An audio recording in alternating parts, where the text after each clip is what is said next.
Good evening, everyone, and welcome to BT's Fly Tying Friday. Tonight, the 19th of April, Jim Ferguson is going to wow us with his skill at the vise. And tonight's tip, well, we're going to take a look back and maybe a look forward as well. Anyway, for right now, we're the BTs from Boise, Idaho, and we're going to pull our good friend Jim Ferguson in side by side here. Yep, there's Jim ready to go for it, and we'll get us out of there. Jim Ferguson is from Salem, Oregon, has been tying flies since he was 11 or 12. Today, he's 80 years of age. He's been at 82. 82. He's been at the Vice for many years. He's been active in the Fly Fishers International Fly Tying Group for many a year. He was awarded the Oregon Fly Tyer of the Year, the Nelson Teaching Award, and the Buzz Busick Memorial Award for Fly Tying Excellence. And by the way, that Buzz Busick Award is the highest in the world that you can get. Much of his time with the Fly Tying Group has been involved with the Tying Skills Awards program. And tonight, Jim, the vice is all yours. Okay, well, hello to everyone, and thank you for visiting the program.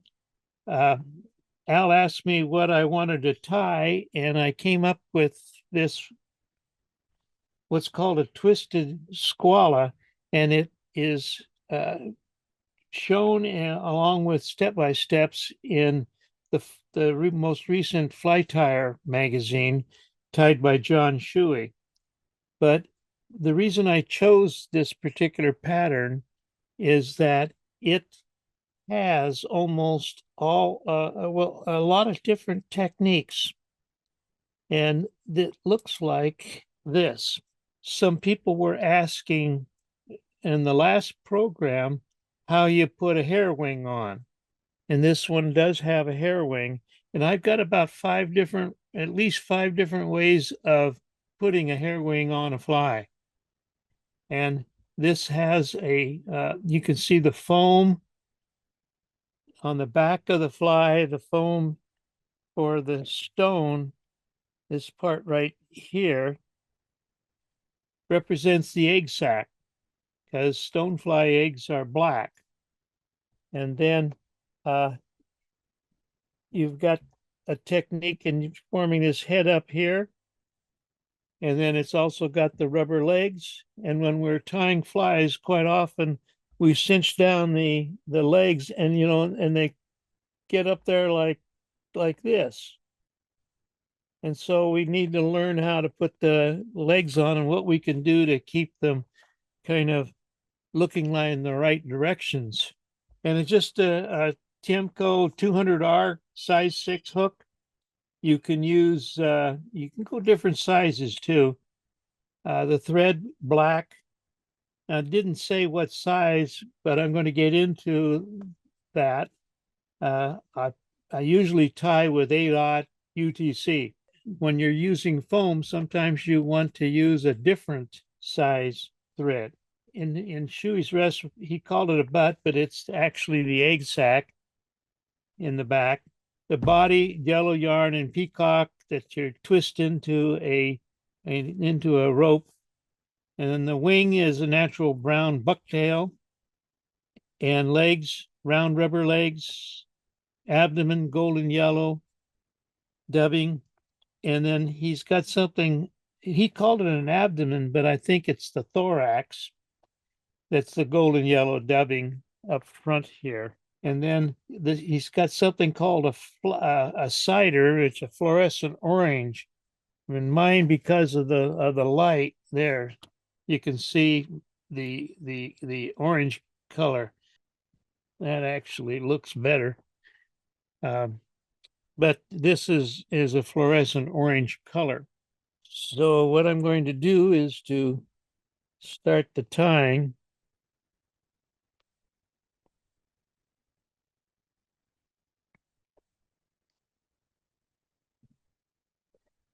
Now, when I said something about what thread to use, uni thread, and start a little bit behind the eye.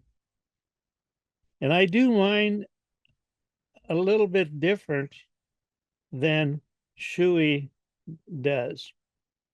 I want to take the thread. Now I'm using kind of open wraps to get to the back. And as I get right towards the back at the tie-in spot, I'm going to make the wraps close to each other.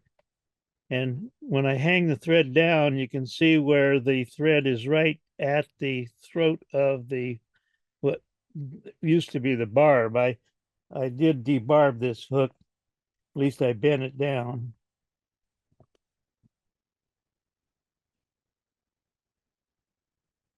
I'm going to have some foam up front. I'm going to have some foam for the back, and I got to be able to have this come up to the front, and I'm going to be end up curling that back. So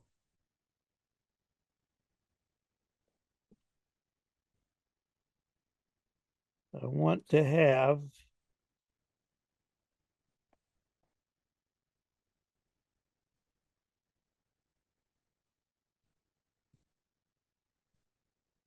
now the fun thing about foam is if I pull it, see how the thread torque pulls it over?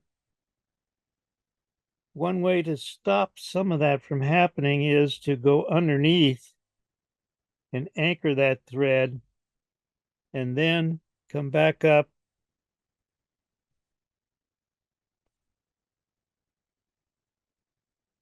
and go underneath again and up.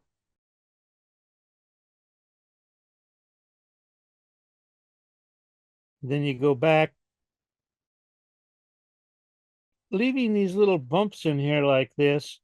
You've got some air cells that are there in there, and it helps in flotation. Okay, now to form the egg sac, I'm going to put this here and pull forward. Go up and over, soft loop, and then tighten down on the upstroke. Over, tighten on the upstroke.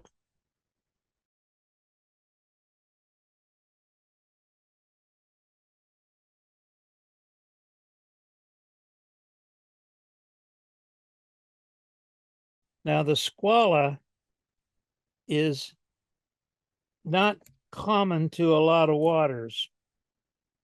Montana waters and also the Spokane River, it has a squala hatch. And the squalas are not, they're not like the heavy hatches that you have like on the Deschutes with the golden stones and the California, the big huge one that you have. They do come out March, April, and then some of the areas even down into Upper California will have the squalas, but they're not. They don't get active unless the sun comes out. At least they don't lay their eggs unless the sun is. They like it warm. Okay, so now I've got the thread back there in the rear, and the body of this fly is 2 strands of fine golden yellow yarn and 4 long peacock curls twisted together. I had a hard time trying to find the yellow yarn, but I got this uni yarn, and it's in this sun yellow.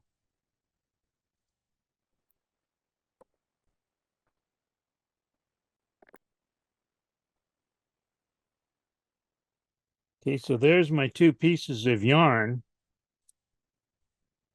And then I need to put 4 peacock pearls. Now, when you look at the pictures in John's step-by-step, he seems to have 2 of the peacock pearls, and you tie them in by the tips on one side and like that. So you end up with the yellow yarn in the middle.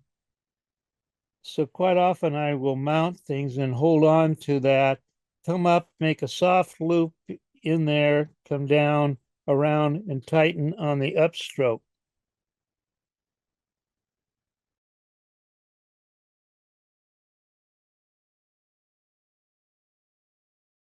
Cut off the waist and take the thread up to about a little bit past the halfway point.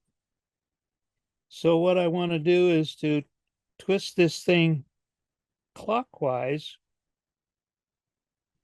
and then I'm going to wrap the body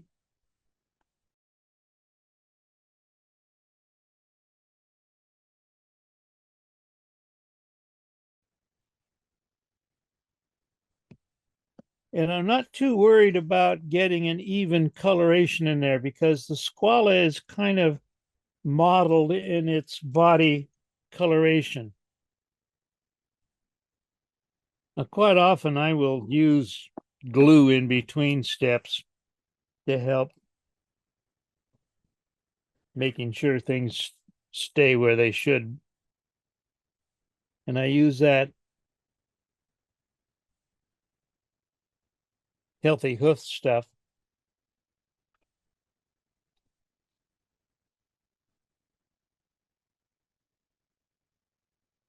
You'll see I've got all sorts of pieces from this deer tail.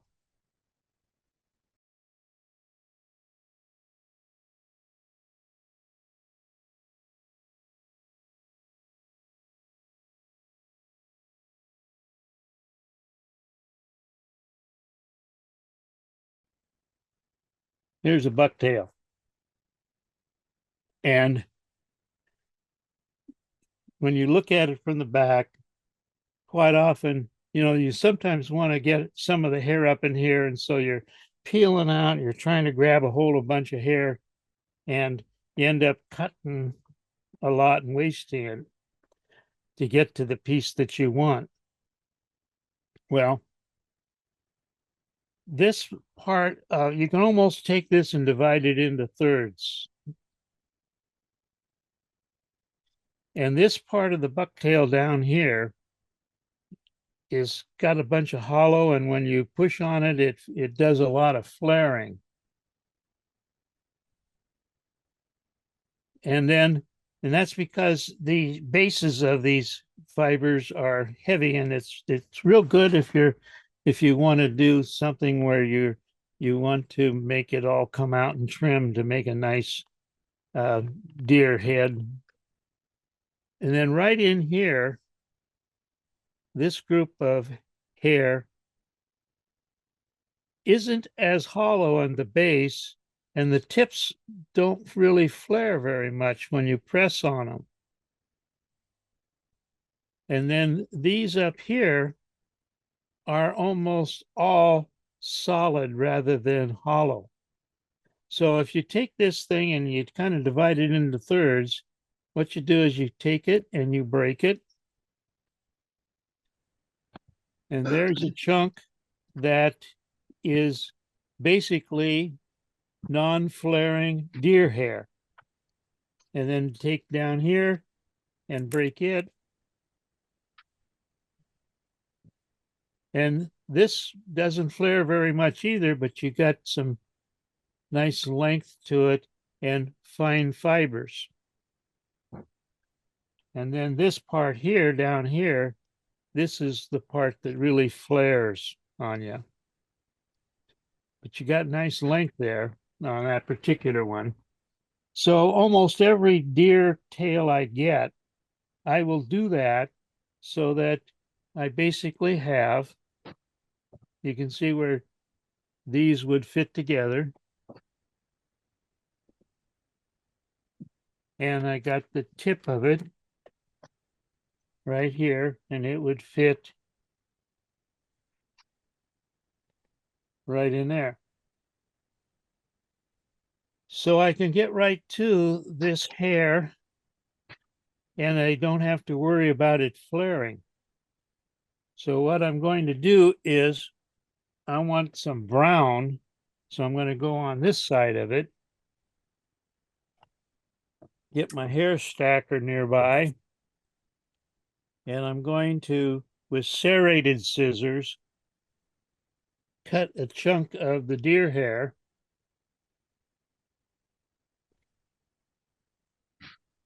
Hold on to it here.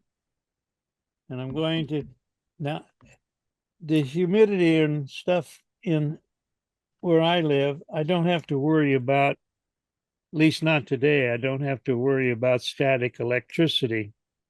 But I can take out, but you see on the ends of where I took that off of, I don't have hardly any. So what I'm going to see, that's all the underfur I had. Little bit, but clean it up.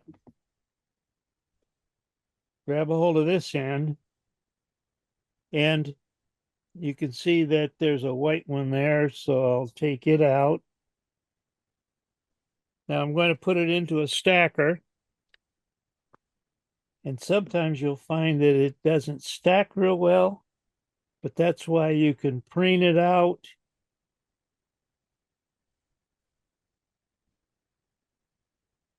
And if you have to restack it, you can do that. Some people say you only need to hit it once or twice, but I find I have to hit it more often.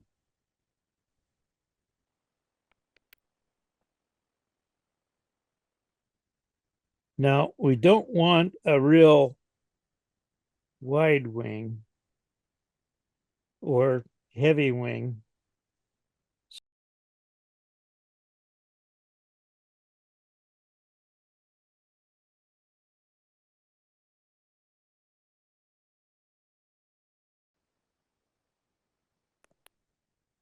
Now you'll see that this has a little higher angle on it. Now, if I cut this straight across, which is one way of doing it, you'll end up with a drop off there. One way of getting this shape to come down is to divide this front section here into thirds. And with your thread, go up there like that, maybe 2 turns, and to take another third out, pull that forward, cinch that down.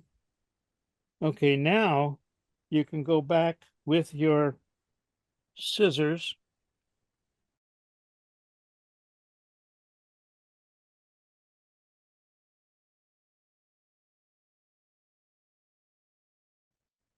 The next step is to put in the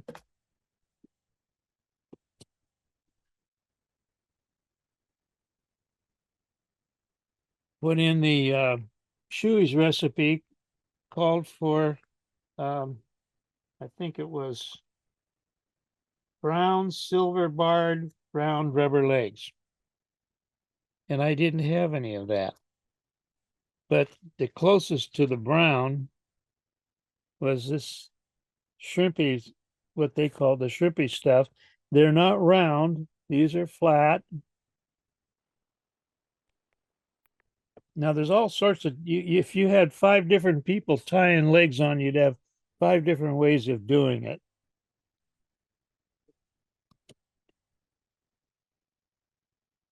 I go underneath and over, and then I back this one off over to that side like that. Now, if I pull this, you can see how these things start to fold up. Well, what you can put a tight wrap there. You can hold on to these. Go back with some loose wraps and then come forward and tighten down. And by doing that, and then what it does is it kind of keeps those legs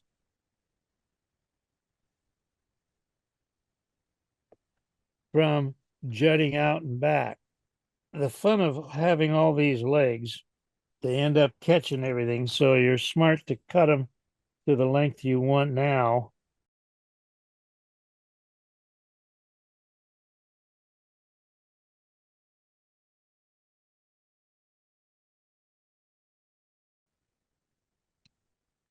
Round legs, they are usually a little thicker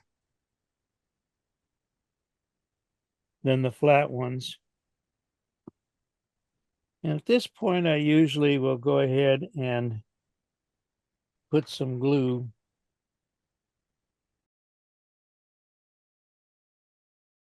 Okay, now the next step is to, let's see, it's to put a thorax on there. Sometimes what is fun to do too is a couple different colors. Okay, I'm making a mixture of these two colors. And it will tone down that yellow a little bit. You can put them in, you can either come up here like this and now what you have to do is sometimes think ahead because I'm going to be pulling this over and I'm going to be adding in a hot spot and it's probably too much dubbing and use some of Al's dubbing wax. Now I switched threads so it's a thick thread and I didn't switch back. So rather than making a dubbing loop,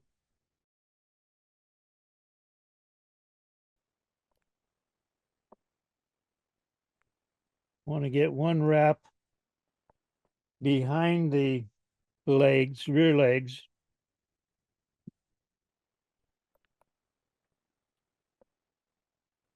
And end right in front of those legs. When you want to pull this back, if I pull it back, quite often it'll leave a lump up front here. So if you take your thumb and push down and then hold it, take a loose wrap and then tighten up. I found that if you push down too hard here, it splits the wing. But if you are far enough forward, I can trim this one now a little long.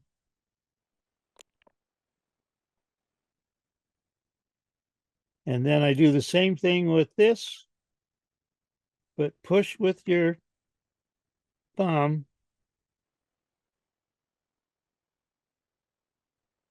Now you'll see that it's coming right down on top of that wing, but it hasn't split it. And then I'm going to trim this one a little bit shorter.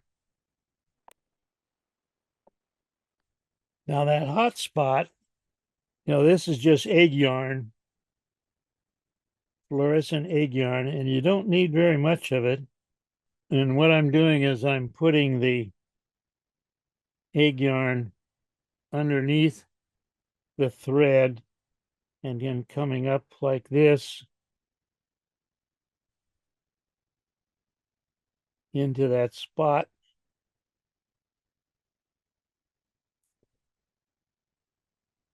Now, when you see that thing move like it did, it wants to rotate from the thread torque. That's because I probably didn't get my foam on there tight enough. Now, next thing is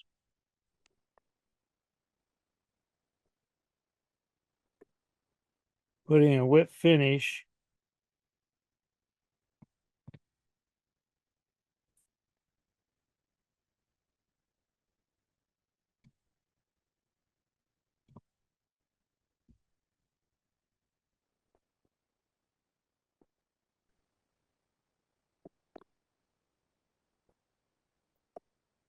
And you don't, this is just so that you can help see it in the water. Jim, that is absolutely gorgeous. And I have to admit, I think I lost track at about a dozen tips that I picked up all the way through your presentation. I haven't glued it yet, but you would add glue in around there a little bit, and then, but you don't have to worry about the head because there's nothing up there. But the idea of pushing with your thumb makes this a gentler slope. Otherwise, I've seen them come out to where if you pull it from the back and tie it down, then it retracts and you end up with this thing coming clear out over here over that eye. Jim, I've been tying 65 years, and I learned that myself tonight just now. You know, hey, sometimes things just whiz by you, and I thought I had known most of the tips, but that is a great one. Okay, folks, we're going to be moving into the weekly tip right now. Thank you, Jim, thank you for your welcome. absolutely fabulous presentation. And now moving into the weekly tip, we're going to be talking about sizing hackle. And I know everybody here knows how to size hackle, but well, we're going to start by looking back a little bit in history. And first, let's start by taking a quick look at the number 4 camera. And oh my gosh, what does sour cream have to do with this? Well, you're going to find out here in a minute. And there's a cover from an old book that we published in the mid-90s. And here's Elmer's glue. Oh my goodness. Well, anyway, we'll get to all that in just a minute. But first, in looking back, this is from the Jack Dennis book in 1974. I want you to notice the length of the hackle. Let's take a closer look. Here's a real close-up of a Royal Humpy, which should have on a standard dry fly hackle, and an H&O variant, which, as you can see, has about triple the size. The hackle then was a lot larger. We're going to, part of our look back in history, we're going to look back at how that might have happened, or how things have changed as we've advanced into like the last 30 years, give or take. And we're going to take a look at some of the hackle gauges from years past. Now here's one. It's called a Du Bois hackle gauge. We're going to take a real close look and compare this one to one that we use today. But this is a Du Bois one. We got that from Raymond Rumpf back in the mid-70s. Raymond Rumpf was a supplier to a wholesale supplier to people like me, which was a commercial tire. This is another one from Raymond Rumpf. And number one, I want you to notice one thing. It only goes up to size 16. Maybe they didn't get small hackle back in those days. Well, having had a lot of Indian necks, I know they didn't. Now we'll get here to the Denny. The Denny brings us into the modern times, and they have their hackle gauges both in silver and black base, and you use one or the other based on the color of feather that you are sizing. Theirs is pretty accurate because this is the one that we use today. And I've used that one since, I'm pretty sure I got this in the mid-80s, and it's been my go-to one ever since. Doesn't mean that we don't have others that have come along. A lot of people like the bend the hackle around the post one. Here's another one. Bend the hackle around the post. They all measure the hackle about the same as this one right here. And like I said, the change was in about the mid-80s when we started to get genetic hackle. The size of the hackles changed a little bit. And I want to show you something. This is the one that I use today. And it's a Sturgis hackle gauge. Yeah. And it goes to the 18. And let me take this fly out of the vise for right now. because I want to compare it to the Du Bois one from the 70s. See where the size 20 is. Now let me slide in the size. Well, the 20 is as big as the 18 or the 16 on the modern day ones.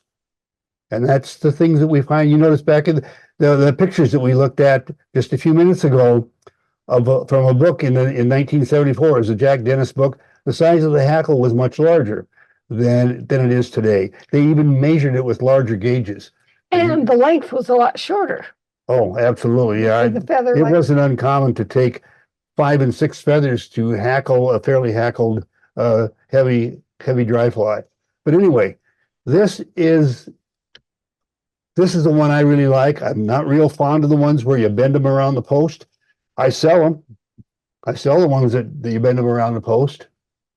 But this is the one that I love. So in preparation for tonight, a couple days ago, I went out on the internet and I decided I was going to find you a source for them, so that I've had some emails from people asking where to get one. There's no place to get one. They're no longer available. It's a few like the Deddies or the bend them around the post and the Sturgis dry fly hackle gauge. Well, let me show you how it works, and then we're going to go a little bit further into where to get one. Let's just take a feather here. And what I really like about this one, as compared to any of the others, is that you can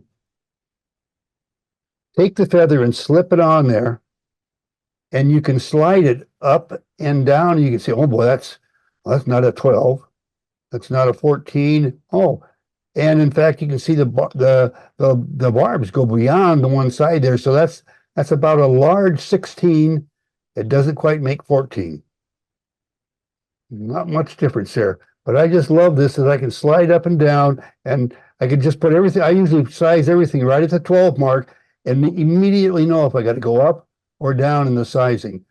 Instead of, I don't know, for some reason my eyes just cannot pick up those fanned fibers that go around like this around the post. Al, But anyway, what does whiting use to gauge your hackle? interesting you should ask that. I've got one right here that when I worked for Whiting, we started work on this particular one, and I left before it ever came to market. This was originally destined to go on the back of the dry fly hackle boards on which the capes and saddles were mounted, and this was black for sizing white hackles, and then I got some others in here that are white for sizing the darker hackles.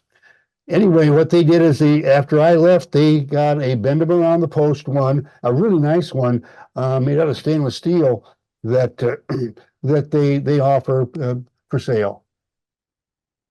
But I've had just this week, I got 4 requests on where to get one like this, and I've turned down a few other people in weeks past on the same thing, where to get this particular gauge. Now, by the way, the gauge doesn't come with the clip. That's just an office clip that I put on there because it's flat, and when it's laying on the desk, it's a lot easier to pick up by grabbing that.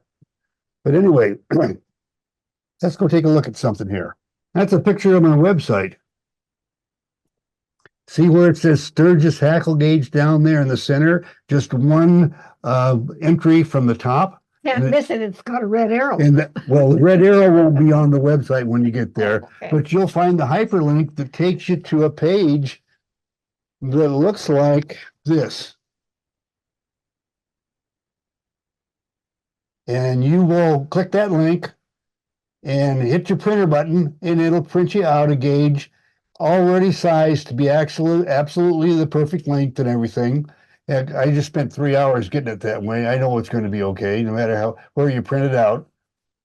And now we'll go back to the sour cream. We'll talk about what that's going to be all about. Back over here, I'll just push all these out of the way. And the sour cream, well, the sour cream isn't the sour cream. I just took one of those and cut it out and pasted it. And all you got to do now is take your scissors and cut around that, and you've got a hackle gauge. Or you can do the same thing on the back of this book, or what other piece of cardboard that you've got. So you all now have a Sturgis hackle gauge out there just waiting for you. It's one click away. Number one, btsflyfishing.com. Right in the middle, right down from the top. Click the link, print it out, enjoy it with our compliments. And of course, we'd appreciate you looking around. And if you decide you got to buy something, we'd like that too. But anyway, that's it for Hey, Al, tonight. Al, Yes. Yes. why not just measure them and publish the measurements? I'm sorry, please.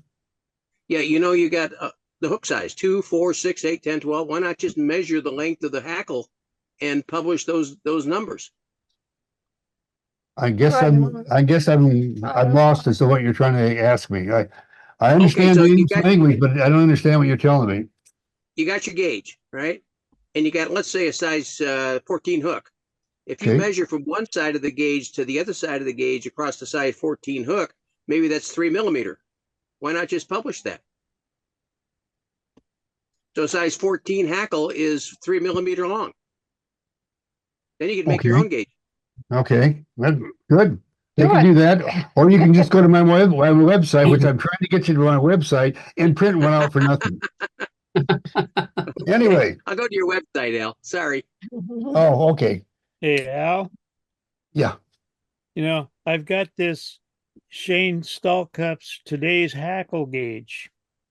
It's a little circular thing. It's got a round post, but if I take this little compass and measure between the edge of there and the size 10, and then I go to this one, which is the Griffiths Enterprise one, I find that size 10 on stalk cups goes to size 18, no, 16 on this. So it's really weird how that's really correct. I'll tell you, I won't go into all the politics, but one of the things that Tom Whiting asked me to do when I was working on this is we discovered when we started to work on a hackle gauge that we wanted to have work with our hackle, that they're based on a hook, right? I guarantee you that there's about 4 different sizes for a size 12 made by different manufacturers. All of them just slightly different, and the difference gets bigger the smaller the hook. Yeah. And we decided to land on the TMC and use that as a standard. So one of the things I was sent to a show in Europe to negotiate some contracts, and we'll just leave that at that. But I also got together a meeting with all the hook manufacturers at a pub in Germany. And I asked about the possibility of standardizing hook sizes across the industry. The guy sitting next to me was from TMC, and he could see on my notes that I had TMC towards the top, and he was all for it.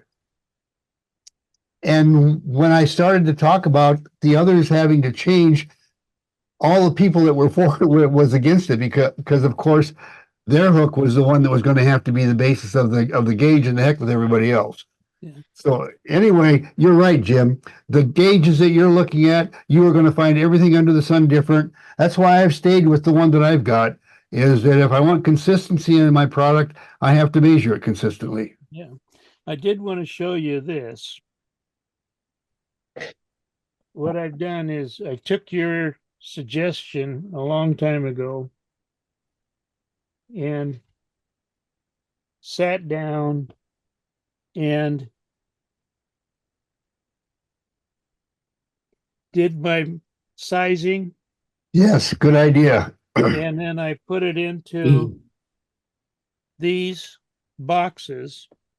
These are all grizzlies, and they go 14, 16, 18, 20, 22.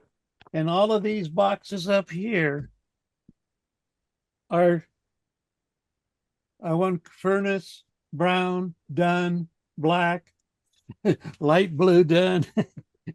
So you did an article in one of the magazines about organizing your materials. And this has really helped speed up in time because I've already sized the hackles and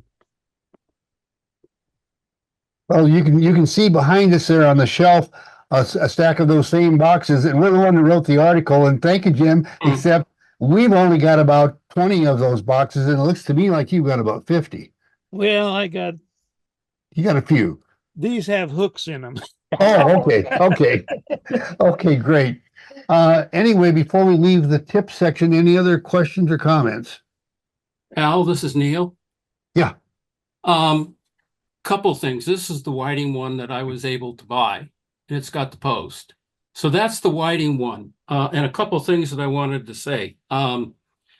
If my eyes were really good, especially for tying small flies, I would take the hackle under the hook and see how the barbs actually change.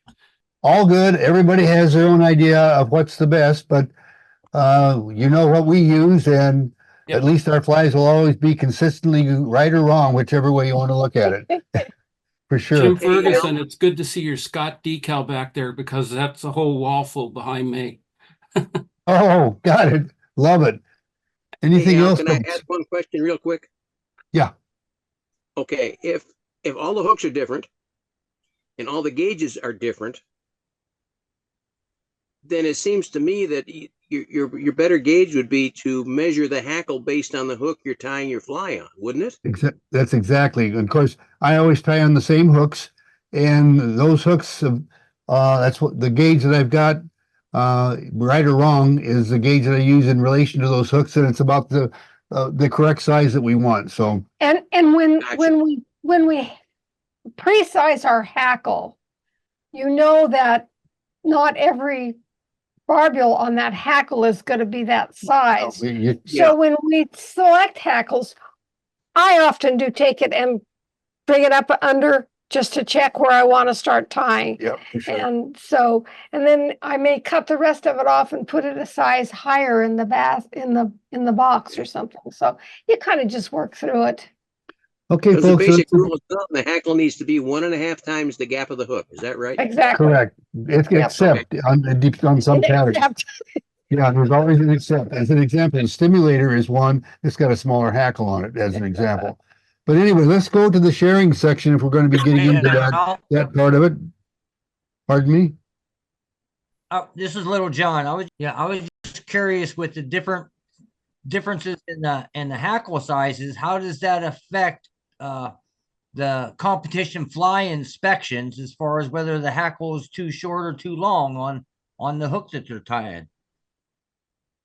I have no idea. That's up to I have no idea. You're talking Well- about the award program, the silver, Uh, gold, the bronze, the silver, Yes. and gold. On a dry fly, you just see if Yes, you ma'am. got the 3-point stance. That's And about be it. consistent from one fly to the next. Yeah. That's very That's a important. different class that we Okay. teach. And then we teach a class on how to do a really good score on your gold, silver, bronze. And it don't have anything to do with the gauge. It has to do with paying attention to detail. Yep. Yeah. But anyway, let's go to the sharing All right, section thank so you. we can get into that part. Thanks, Don. You bet. Okay, folks, it's now time for sharing on BT's Fly Tying Friday. And we'd like to start tonight with Evelyn. She always has some gorgeous artwork for us. And do you have something for us tonight, Evelyn? There you go. Love it. Perfect. It looks just like it. Let's see. Good job. I know that Ferguson will want that for the cover of his book. Anyway, Okay. Design, Paul. I did my Yeah, Paul. download. just a minute. Let me get you spotlighted. I did. Okay, I Paul. What do you have? downloaded the hackle things already. Oh wow. Jesus. Got a busy boy Yeah, there. this is one way if we ever figure out how to do this, Paul, this is better than mail, which takes 10 10 months? I don't know. It takes a long time between you and me. Printed those it who are- and pasted it, printed it and pasted it to a card. Wonderful. Good job, man. Go right ahead. That was a great presentation tonight. Thank you, Jim. He's evaluated all of my flies that I've submitted for the FFI. So it's nice to see him at work with all of his secrets. Yeah, he's a very detailed person. I'm a reviewer for the evaluators in the program, and Jim puts together a very detailed evaluation. A person gets an evaluation from him on the program. They will very definitely know where they went wrong and what they can do to change it. Anything else? I wish my high school grades were as good as the grade that Jim gave me on my bronze. I would have gone to a major university. Oh, wow. Oh, dear. I don't know what to say about that. That's it for tonight, folks. Thanks so much for joining us. For now, that's a wrap until next time. See ya.